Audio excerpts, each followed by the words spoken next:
ओम श्री साईनाथाय नमः। आज का साईं संदेश मैं देख रहा हूँ मेरे बच्चे, तुम्हारा मन बहुत अशांत है। तुम्हारे जीवन में जो उथल पुथल चल रही है ना, और जो परिस्थिति अभी तुम देख रहे हो, तुम्हारा मन बहुत अशांत हो चुका है। मैं हमेशा कहता हूँ परिस्थिति चाहे जैसी भी हो, पर शांत रहो और संयम धैर्य के साथ अपने जीवन में अपने कर्म करके आगे बढ़ते रहो। कभी भी अपने मन में चिंता को जगह मत दो, क्योंकि वही चिंता तुम्हारे जीवन की परिस्थिति को और भी खराब कर देगी। अगर शांत मन से तुम अपने जीवन में सारे कर्म करोगे ना, तो विश्वास करो, मैं तुम्हें कभी भी निराश नहीं होने दूंगा और तुम्हें कभी भी हारने नहीं दूंगा। मैंने तुम्हारा हाथ पकड़ रखा है ना, तो मेरे ऊपर विश्वास करो मेरे बच्चे। जो बच्चे मुझ पर दृढ़ता से विश्वास रखते हैं ना, उनकी नैया मैं कभी डूबने नहीं देता। और मैंने तुम्हारा हाथ हमेशा के लिए पकड़ रखा है। तुम्हें अंदाज़ा भी नहीं है कि मैंने कब कहाँ कैसे कैसे तुम्हें बचाया है, किस प्रकार से तुम्हारी मदद की है। लेकिन तुम्हारे जीवन में जब भी कष्ट और तकलीफ आते हैं ना, तो तुम शिकायत करने से कभी नहीं चूकते हो। पर एक बात तो पक्का निश्चित कर लो कि जो भी हो रहा है ना, उसके पीछे कोई ना कोई कारण अवश्य है, और जिसमें सिर्फ तुम्हारी भलाई छुपी है, जो तुम नहीं देख सकते।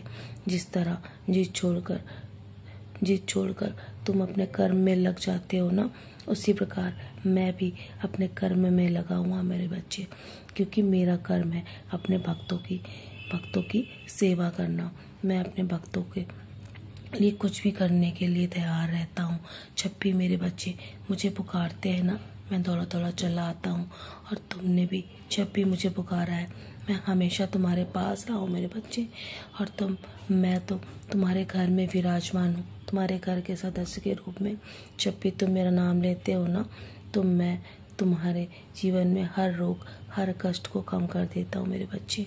और मैं तुम्हारे लिए सब कुछ करने के लिए तैयार हूँ। मैं तुम्हारा भार उठाने के लिए तैयार हूँ। जो मैंने वादा तुमसे किया है ना, मैं उसे अवश्य ही निभाऊंगा। और अधिक तनाव मत लो, क्योंकि तनाव तुम्हारे जीवन की हर परिस्थिति को बिगाड़ देगी। इसलिए जो भी तुम अभी तकलीफ सह रहे हो ना, उसके बारे में सोचो मत, क्योंकि वो थोड़े समय के लिए है। ये समय भी बहुत जल्दी बीत जाएगा। बेवजह तनाव में रहोगे तो तुम्हारी शारीरिक परिस्थिति भी बिगड़ जाएगी, और तुम्हारे शरीर को बहुत कष्ट होगा, तुम्हारी आत्मा को थका देगी। जब भी तुम मेरे चरणों में रहकर विश्राम करते हो ना, और सारी परिस्थिति मेरे चरणों पे सौंप देते हो, तो मैं स्वयं तुम्हारी परिस्थिति को संभाल लेता हूँ मेरे बच्चे। विश्वास करो, और मैं तुम्हारे जीवन में आने वाले हर कष्ट को कम से कम कर देता हूँ, क्योंकि सबसे पहले मैं तुम्हारे हर परिस्थिति से निपटता हूँ। और जितना कष्ट तुम सह रहे हो ना, उससे कहीं अधिक कष्ट मुझे भी होता है। और मैं नहीं चाहता कि तुम्हारे जीवन में तुम और अधिक कष्ट सहो। तुम्हारे लिए जो उचित होगा ना, वो तुम्हें हम भाग बदलने की वो तुम्हें अवश्य ही तुम्हें प्राप्त हो जाएगा।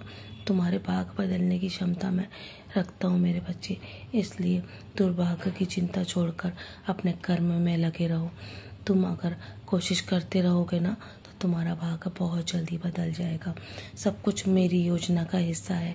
अगर ये तुम स्वीकार कर लोगे ना, तो तुम जीवन में कभी भी दुखी नहीं रहोगे। तुम्हारे जीवन में अपार खुशियाँ तुम्हारे जीवन में आने वाली है। और मैं तुम्हारा ख्याल रखने के लिए हूँ ना, तुम्हारी हर समस्या पे काम कर रहा हूँ। इसलिए तुम्हारा रास्ता मैं पहले से ही बना चुका हूँ। मैंने तुम्हारे लिए योजना तैयार कर ली है मेरे बच्चे। मैं तुम्हें उससे भी कहीं अधिक देने वाला हूँ, जो तुम्हारे पास अभी है। तुम्हारे दुखों का अंत निकट है। तो चलो, मुस्कुराकर अपने आज के दिन की शुरुआत करो, और सदा ऐसे ही मुस्कुराते रहो। रुको मत, इसी क्षण आगे बढ़ो। मैं बैठा हूँ ना तुम्हारे जीवन में सब कुछ संभालने के लिए, और बहुत बड़ा बदलाव तुम्हारे जीवन में आने वाला है। तुम्हारे दुखों का अंत निकट है। मैं तुम्हें हारने नहीं दूंगा, मेरा वादा है तुमसे। तो चलो, मुस्कुराकर अपने आज के दिन की शुरुआत करो, और सदा ऐसे ही मुस्कुराते रहो। मेरा आशीर्वाद सदैव तुम्हारे साथ है। सदा खुश हो मेरे प्यारे बच्चे।